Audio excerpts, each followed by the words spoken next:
Welcome, everyone, to Stepping Into Your Leadership. I'm your host, Christine Courtney. Our goal here is to give you some actionable takeaways that will help you lead your teams. Thanks for joining us on this leadership journey. Let's get started. Hi, everyone. Christine Courtney here. And before we dive into today's episode, I want to share something a little different with you. So over the next few weeks, we're doing a special series on one of my favorite topics, planning retreats or offsites that actually make a difference. So here's the truth. Getting your team out of the day-to-day and into a new environment can unlock amazing things.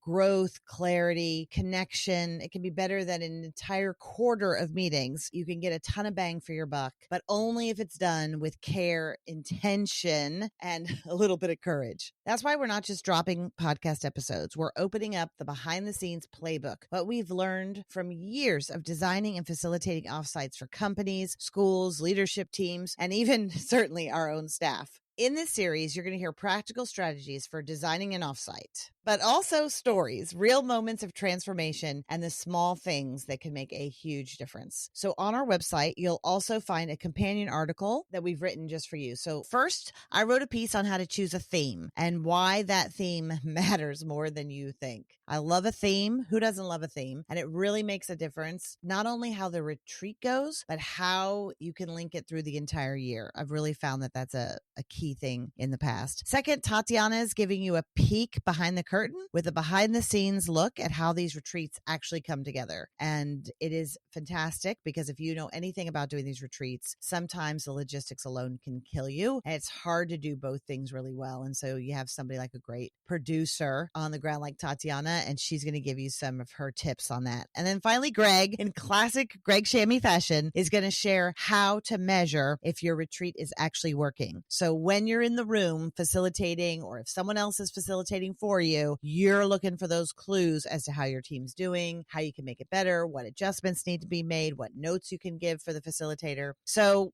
guys, whether you're planning your first retreat, you're trying to convince your boss to greenlight one, or you just want to do it better this time, this series is for you. I promise it will make a huge difference in your retreats. So head over to our website. It's ledevpartners.com/podcast. And that is LEDEV partners, which is PARTNERS.com/podcast. If you didn't get that, all the links are listed below if you want to look at the website or at your phone. And when you get there, make sure to subscribe. And that way you'll get every article, every tool, every resource that we're sharing with this series. It's a bundle, but we really want to set your team off in a good way because a lot of retreats start up really soon at the end of summer. And so now, if you haven't already started, now is the time to get yourself a crash course. Your team deserves a great retreat. You deserve a great retreat. There's nothing better than a way to propel you and your team into an exciting year. Give them a true experience where they come back together for the fall much better, much stronger, more connected, more purposeful, and ready to perform better over the course of the year and knock out some of those goals in a really healthy, exciting, fun way. All right, let's get started. Hello, everybody. I'm Christine Courtney, your host, and I'm so happy to be in the studio today with my partner in crime. Greg Shamie is here with us today. Hey, Greg. Hi, everybody. How's it going? Today, we are going to tackle the topic of offsites, or some of you may talk about them as retreats or company getaways, whatever you call it. We'll probably refer to it mostly as either an offsite or a retreat. And whether is it worth it or is it a waste of time? That's what we're going to jump into today. I think Greg and I have similar views on this, but we'll try to also point out the other part of this view. All right, Greg. So what's your thoughts? Well, when you said, is it a waste of time? I also said, is it a waste of time and money? Because it can be very costly. Yeah. And that usually becomes one of the number one deterrents is, why are we going to spend all this money to go somewhere else? Mm-hmm. So I always appreciate that because, we run a business and we're thinking the same thing.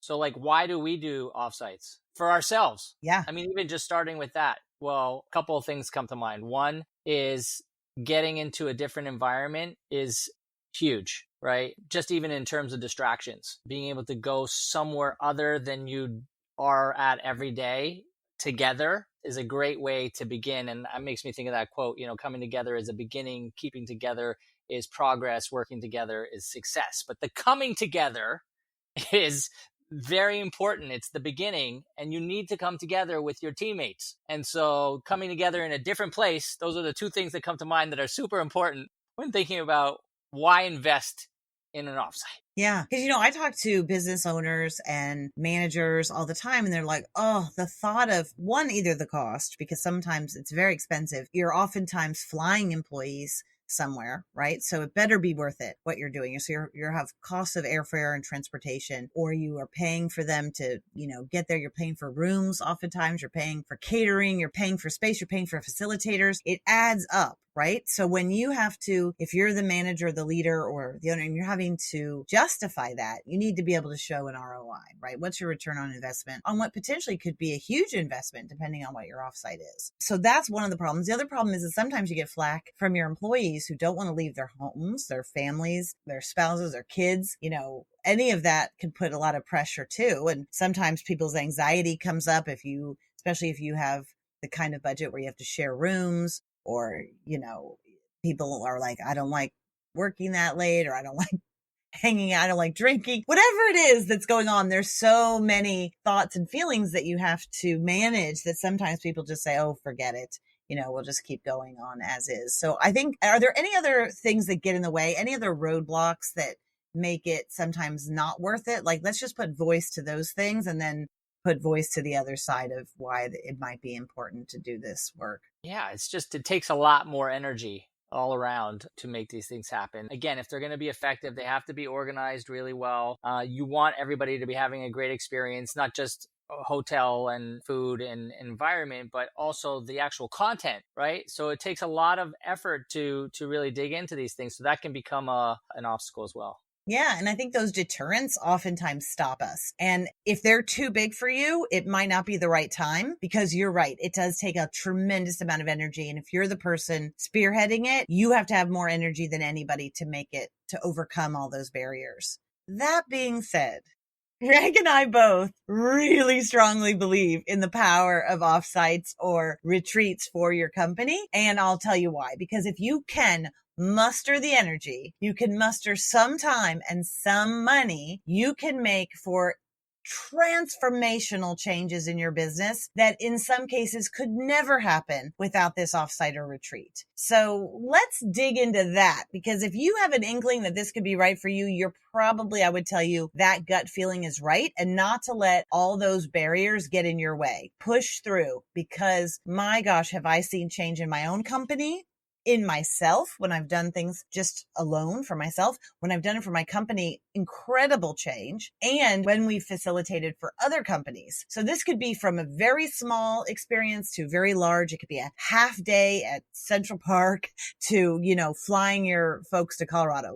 Whatever it is, there is a spectrum of possibility. And I would say to you that don't let your worries about money or time get in the way if you really want to do it. And let's talk about some of the benefits. So, Greg, what do you see? What's one benefit that you have seen? There's so many benefits I've seen, and I'm thinking about actually the ones we've done for people, right? Like we were saying, we do our own offsites for our internal teams, but doing it for clients, something that sticks out to me is that once you've organized this in an effective way and it starts, you have your people all together there with no distractions.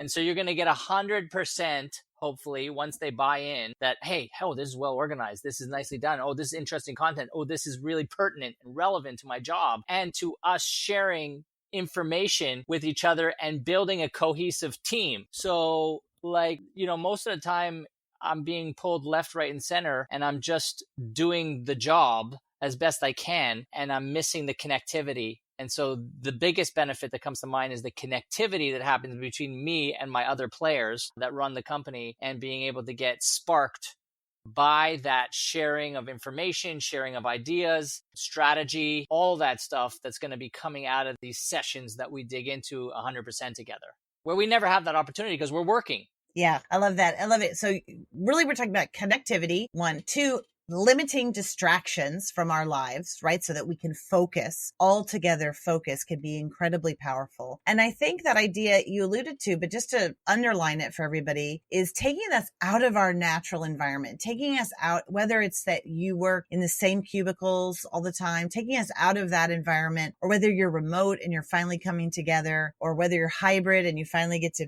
interact with different people in person. All of those things are really critical to taking us out of our everyday and putting us in a new space, because it opens up our brain to actually be more innovative, think of new ideas, connect in, like you said, in different ways. I think another definite benefit besides those things are also this idea of creating experience with your team members. One of the things they say is the research shows, if you buy somebody a gift, that it has a very short lifespan in terms of what it gives you, right? The joy it gives you, the feeling it gives you. However, if you have an experience or you spend money on an experience, what that shows is that actually grows over time. And so we have memories, for instance, just us, we have memories of our people at retreats for, 20 years now that we bring up a line or a moment and everybody laughs or everybody immediately gels together.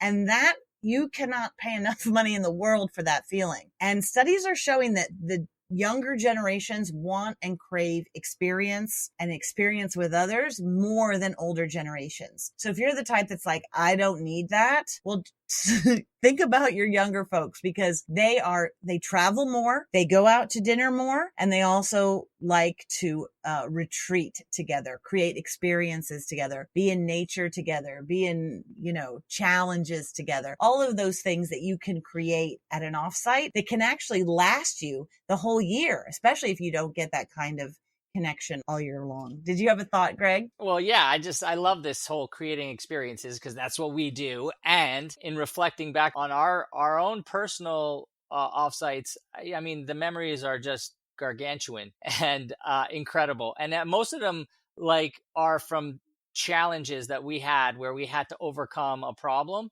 We were put into team building challenges, and they were super fun. We all had to figure out what our strengths were, what our areas, that we could bring to the team in order to overcome the task. And then we had to do it. And in that, we created these emotionally exciting experiences that last forever. And so what does that do for me in the workplace? It does a ton, because what happens to me when I'm back in the river doing the work and I look over and I've had this really super fun experience where I've overcome some stuff together with another teammate, and we have to work now with this client and really make sure that we're doing the same concept, but in the workplace. And it's a phenomenal bond that it can't be erased. Yeah, I've seen team members who do not get along, who have lots of conflict, come together at a retreat with, maybe it's a moment, singing a song around a fire, a bonfire, or it's, doing karaoke, or it's doing a challenge, a ropes course or something, where all of a sudden those two people are bonded like crazy. And so it doesn't take away all the conflict in the workplace, but it certainly lightens it up and gives them a new vocabulary for how they can communicate or how they can be together in a different way. You're just sparking a memory of mine with a team on an offsite.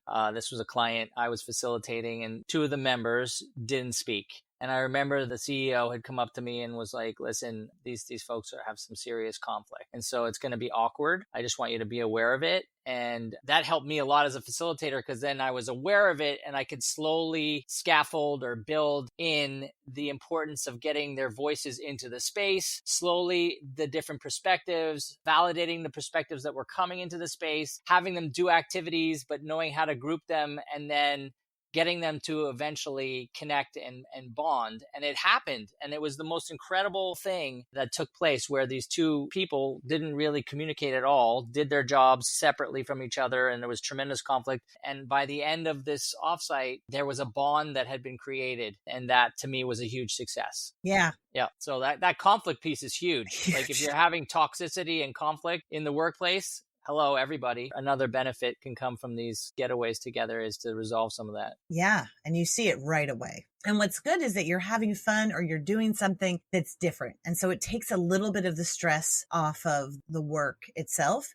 and actually makes the work product go further, because you're pushed in a different way. Your defenses go down a little bit more. You see something differently. There's a little bit of breath and space around it. Before we get into tips on how to do this, Greg, yourself, and it could be on a budget, or it could, be you that you have a large amount of money to use. But before we go into that, I also want to say that it's really important to do these kinds of offsites, not just with your company. Do them with your spouse, do them with your best friends. You can really change the quality of your relationships just by doing it. Do it with your kids and call it this. We're going to go, instead of just a vacation, we're going to do a family retreat for the weekend. And we're going to talk about our core values as a family. Or if it's, in my case, I go sometimes with my girlfriends and we always, have some sort of idea of growth and expansion and fun that we're going to put into it. All right, so let's talk about some tips on how to do an offsite if you're thinking about doing it. What's one tip that you have, Greg? Well, I think, what becomes most important is when I've decided I'm going to do an offsite is figuring out what you want to get out of this. What is your super objective, as I like to call it,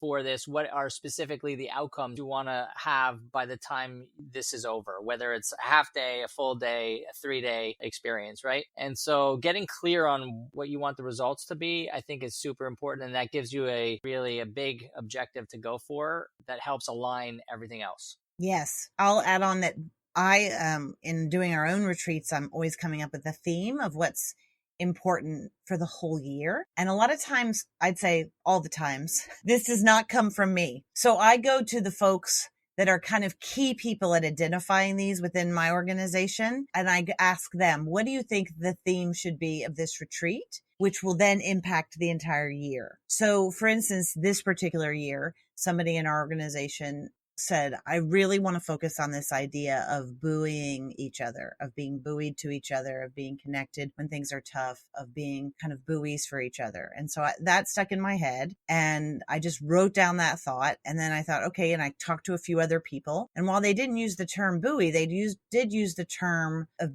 trying to stay connected to each other when times are tough. And so I went back later when I looked at it and I thought, okay, what's this idea of buoy? And I went into like kind of a deep research of that word and so forth. And then started to structure activities, especially in the beginning and that they would do at the end, that were related to that theme. So then the challenges that we had, for instance, we created buoys, real buoys that teams created that had to float out of objects. They had cardboard and they had duct tape and they had floaties and they had rope and they had markers and they had to create something. They had to create a floating buoy that they could put out into the water that could stay up and float, but also reflect themselves and what they bring to the group. And so that was written on it with markers and stuff. And so that started off our retreat, getting them thinking about that. Like, who am I? What do I give to people? How do I buoy other people? How do we stay buoyed together? And then hopefully throughout the retreat, you have some activities that while they will go off and touch other things, touch upon that theme. And then when the other person that I was facilitating with at the end of the couple of days, she went back and did an activity that referenced that buoying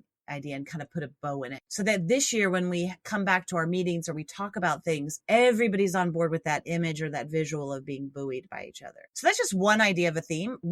They're different every year. Sometimes they've been around fire. Sometimes they've been around the rocks that we carry. There's all sorts of different themes depending on what's going on with the organization. And I never trust myself to know. So I always ask some people who really are attuned to others and what's going on with everybody to kind of sit with their ideas for a little while before coming up with the theme. I think that's a best practice, Christine, for sure. And a great example to have that kind of thought prior put into this and getting a group of people together on your team who are interested in gathering this kind of information and then coming up with these ideas based on what they gather from the team members. I think it's fantastic and it really does set you up for success. And I love the idea of like, why are we doing this? Why are we making this investment right now? And how is it going to benefit us for the next chapter? Yeah. Right? Moving forward. I think that's absolutely key and very helpful to do. Even if we're doing this not for our own company, but for other companies, we go through a process of helping them. Like Greg said, what are the outcomes you want so that you leave this retreat? What feeling do you want everybody to have? And then we work backwards from there. And also, what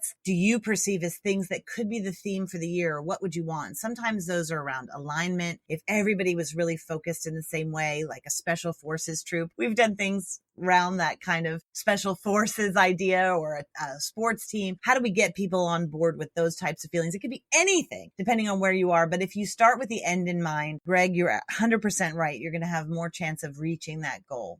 What else? What's another tip that we have? I have one if you don't. Yeah, go ahead and let's build on it. Okay. 2, I would say find other people to help you. So don't think you're going to do this alone. It's a lot of work. Find other people to help you, whether that's if you have a budget and you can hire somebody to, at the bare minimum, facilitate, because facilitator is much harder role to fill than the people who can coordinate all the activities. While coordinating might sound difficult to you, I bet you have somebody in your office that can do that. But facilitating allows you as the leader to also step back and participate rather than having to do dual roles as facilitator and participant. So it's really nice and such a luxury when I've been able to step back and let somebody else facilitate to really see things clearer, watch how my team reacts, how they participate, look for things that I can't always see when I'm facilitating. So if you have any sort of budget, that to me, that piece of it is key. But also, if you don't, there are people on your team that can help you in so many ways, and to give people pieces of things to take over, whether it's you're in charge of this lunch, or you're in charge of this hike, or you're in charge of coming up with what activity we can do at night. People love to do stuff. They want to be involved, and it takes a lot of pressure off of you. Yeah, I think that's a great point. And being able to delegate the pieces out, right? And bring in different energies to do different things. A lot of times we do the whole thing, but sometimes we'll go in and do a piece too. If it's like they want a strategic vision session, 1-3-5 year vision type of thing with like working on re-solidifying their values or what have you, we can go in and do that in a half day. It's nice to have other people come in and do something really effectively, because then it also propels your other folks to be, when they're standing up to do something, to be inspired by that and learn from that and be able to bring something exciting themselves. Yeah. Tatiana, our producer, wants to say something. Yeah. I have a tip too. My yes and to Greg's tip of having someone outside do it is also making sure that you're processing activities. I remember one retreat where we had to build a bridge that a car would drive over, and we failed miserably. And so the outside facilitator was determined that we made this bridge. So then their staff started to build the bridge for us. That's right.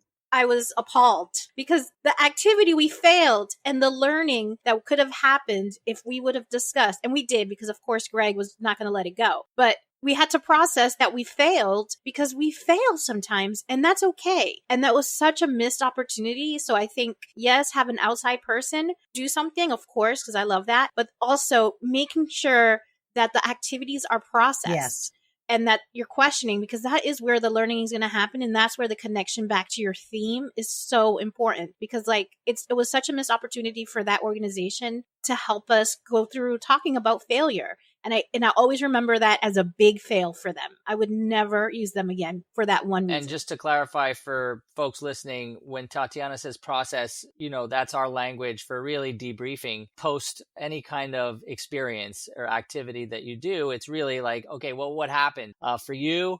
What had happened for us as the group? What lessons came out of it? What did we learn? And what are we going to do differently moving forward? I mean, that's simple. Just asking your team members those questions, and that's going to lead you into them having some realizations that are going to be super helpful in connecting it back to their work. Yeah. And that is the difference between having professional facilitators and having people who just maybe work at the hotel who run an activity. If they're running AeroTag, they know how to set up AeroTag to keep you guys safe, but they don't know how to process the activity with you. So don't expect that those folks are knowing how to do that, because that is a definite skill that you need a facilitator to do. And Tatiana, thank you for reminding me of that moment. That was incredible, because you could tell that their goal was for us to succeed, even if it meant them themselves doing it, not us, right? And so we had to process that kind of on our own separately. That's a good reminder. All right. Another tip is to think about a combination of activities. So no matter if you're doing this in your backyard because you have no money, or you can get the most